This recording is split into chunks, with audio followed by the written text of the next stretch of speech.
जय हिंद दोस्तों। आज का हमारा चैप्टर क्या है? सौरमंडल। आज हम सौरमंडल के बारे में जानेंगे। सबसे पहले हम देखेंगे इसमें सौरमंडल किसे कहते हैं। सौरमंडल उससे कहते हैं जिसमें ग्रह, उपग्रह, क्षुद्र ग्रह, धूमकेतु तथा उल्का पिंड, ये सभी का समूह सौरमंडल कहलाता है। ठीक है। इसमें सूर्य भी एक अपना महत्वपूर्ण स्थान रखता है। सूर्य से हमें पता लगता है कि यही हमारा सौरमंडल का केंद्र है। सौरमंडल का केंद्र कहाँ है? जहाँ पर सूर्य स्थित है वहीं हमारा सौरमंडल का केंद्र है। मतलब कि सूर्य ही हमारा सौरमंडल का केंद्र है। ठीक है। इसमें कुल कितने ग्रह हैं? इसमें कुल 8 ग्रह हैं। सूर्य सहित हमारे 9 ग्रह हो जाते हैं। ठीक है। आगे देखते हैं। सूर्य प्रकाश क्यों देता है? बाकी के ग्रह प्रकाश क्यों नहीं देते हैं? क्योंकि इसमें इसका जो केंद्र है उस पर, और जो इसकी सतह है, ये सतह, इसके सतह का तापमान, इसका टेम्परेचर, इसका तापमान, सतह का तापमान 6000 डिग्री सेल्सियस है। सूर्य की सतह का तापमान 6000 डिग्री सेल्सियस है, जबकि इसके केंद्र का तापमान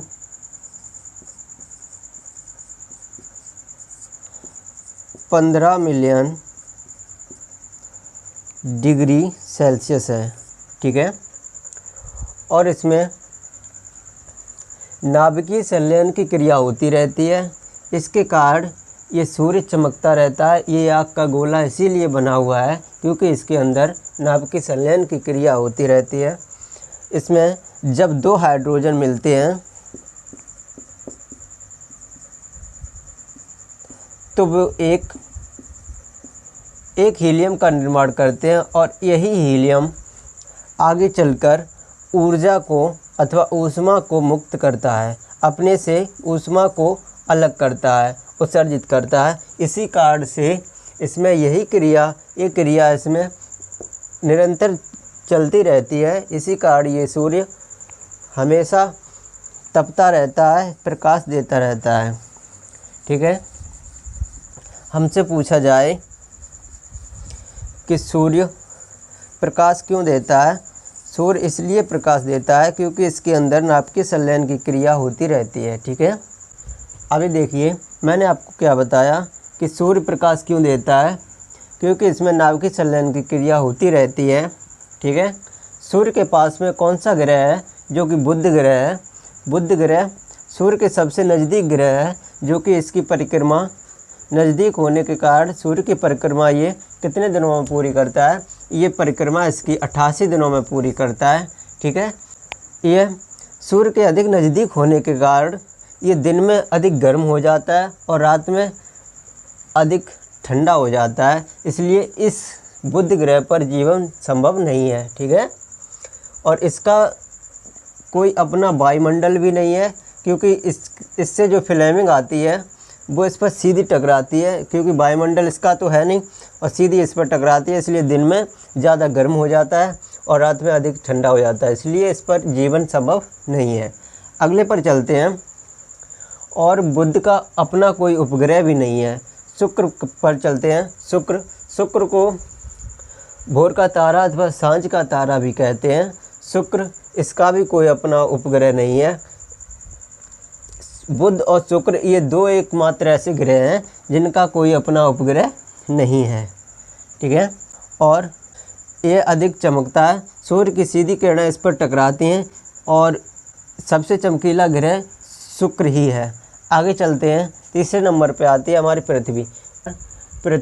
पृथ्वी को हम नीला ग्रह भी कहते हैं, क्योंकि इस पर 1/3 पर जल है और बाकी पर हम लोग रहते हैं, इसीलिए इसे नीला ग्रह भी कहते हैं। पृथ्वी पर जल की अधिक मात्रा होने के कारण ही इसे नीला ग्रह कहते हैं। इसका एकमात्र उपग्रह है जो कि चंद्रमा है। ठीक है। और इसका अपना वायुमंडल है, इसका अपना वायुमंडल है, इसका अपना वायुमंडल है, इसलिए ही इस पर जीवन संभव है। क्योंकि इसके जो खतरनाक फ्लेमिंग आती है वो ये वायुमंडल रोक लेता है और हम इंसान लोगों पर कोई हानि या क्षति नहीं पहुंच पाती है। ठीक है, आगे चलते हैं मंगल पर। मंगल को हम लाल ग्रह क्यों कहते हैं? ये बहुत अधिक गर्म ग्रह है, इसलिए इसे लाल ग्रह कहते हैं। इसके 2 उपग्रह हैं, उसका नाम क्या है? Phobos number 1 Phobos, number 2 Deimos. ठीक है, मंगल पर चले। मंगल ने हमें क्या बताया कि ये अधिक लाल ग्रह है, इसे लाल ग्रह भी कहते हैं और इसके 2 उपग्रह हैं, उनका नाम क्या है? फोबोस और डिमोस। आगे चलते हैं तो हमने देखा ये नन्ही काली पट्टियाँ, ये बिंदु हमें दिखाई दिए, इनका नाम क्या है? ये हमारे क्षुद्र ग्रह की ये पट्टी है, ये हमें छोटे छोटे से बिंदु दिखाई दे रहे हैं, ये हमारे क्या है? क्षुद्र ग्रह हैं। ठीक है, ये क्षुद्र ग्रह भी सूर्य की परिक्रमा इन ग्रहों के साथ साथ ही लगाते हैं। ठीक है, और क्षुद्र ग्रह के बाहर चलते हैं, आगे मिलता है हमें बृहस्पति जो कि सौरमंडल का सबसे बड़ा ग्रह बृहस्पति है। इसके उपग्रहों की कुल संख्या 79 है। आगे चलते हैं शनि पर। शनि की पहचान हम कैसे करेंगे? क्योंकि इसके बाहरी परत पर ये रिंग टाइप की ये छल्ला बना हुआ है, इससे हम पता करेंगे ये हमारा शनि ग्रह है। ये छल्ला टाइप है, ये छल्ला है, ये एक छल्ला नहीं है, आपको दिख रहा है ये एक छल्ला है, इसकी संख्या 7 है, ये 7 छल्ले हैं। ठीक है, और ये इनकी चौड़ाई 20 मीटर है। इनकी चौड़ाई कितनी है? 20 मीटर है। इन छल्लों की चौड़ाई जो है वो 20 मीटर है और ये 7 छल्ले हैं। ये छल्ले किससे मिलकर बने हैं? ये धूल कण मिट्टी से मिलकर बने हैं और शनि पर अधिक गुरुत्वाकर्षण के कारण ये धूल के कण इसके चारों तरफ चक्कर लगा रही हैं। ठीक है, और इन धूल के कणों में चुंबकीय प्रतिकर्षण बल है, जिसके कारण ये ना तो शनि ग्रह के बिल्कुल नज़दीक जा पा रहे हैं और ना ही गुरुत्वाकर्षण बल के कारण दूर जा पा रहे हैं। इसलिए ये धूल के कण इस शनि ग्रह से के आसपास ही चक्कर लगा रहे हैं। ठीक है, इनकी संख्या कितनी है? 7 और इनकी चौड़ाई कितनी है? 20 मीटर। ठीक है, और शनि के कुल उपग्रह कितने हैं? 62। शनि के कुल उपग्रह कितने हैं? 62। ठीक है, आगे चलते हैं। आगे हमें कौन मिला? अरुण ने हमें क्या बताया? आगे चले हम, आगे कौन मिला? अरुण के कुल उपग्रहों की संख्या कितनी है? 27। अरुण के कुल उपग्रह कितने हैं? 27। ठीक है, आगे चलते हैं हम वरुण पर, जो कि हमारा सबसे अंतिम ग्रह है। अंतिम ग्रह हमारा कौन सा है?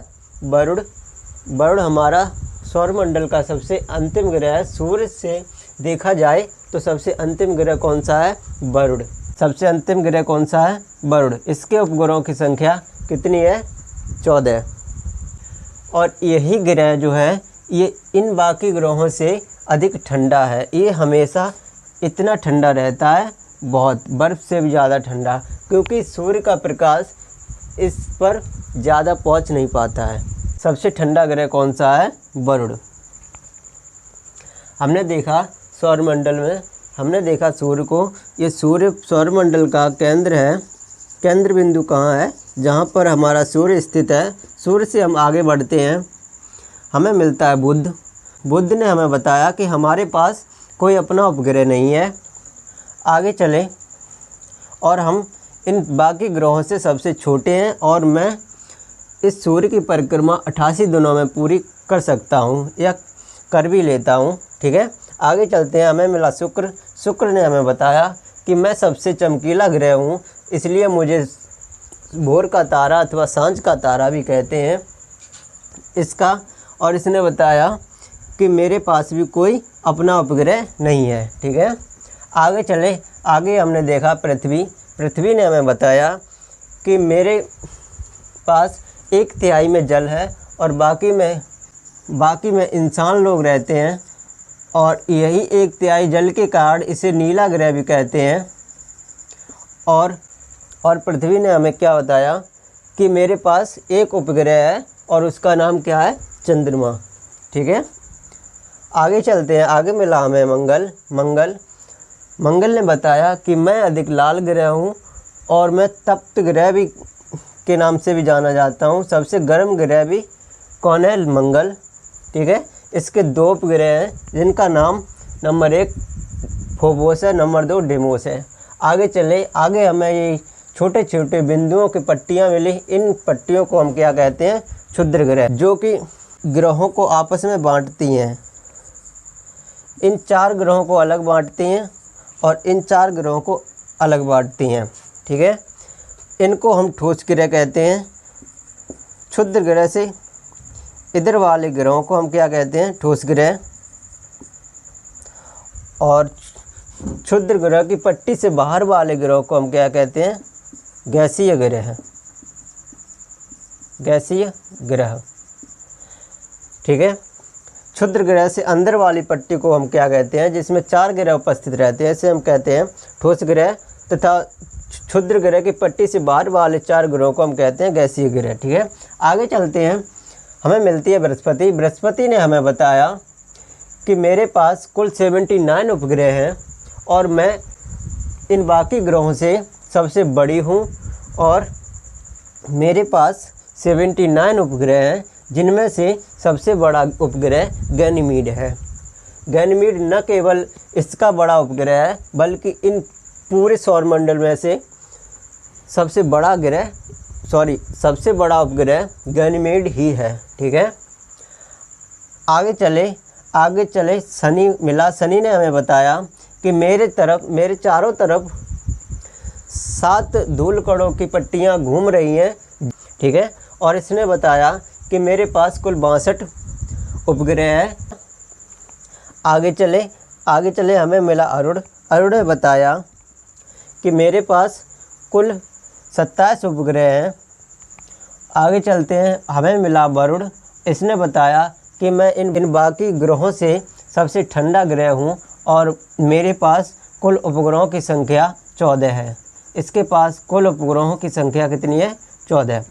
आज मैंने देखा कि सौरमंडल पर गए। सौरमंडल में हमने देखा सूर्य को छोड़कर 8 ग्रह हैं, तथा अगर सूर्य को मिला लें तो कितने ग्रह हमारे हो जाते हैं, 9। ठीक है, आज के लिए दोस्त इतना ही।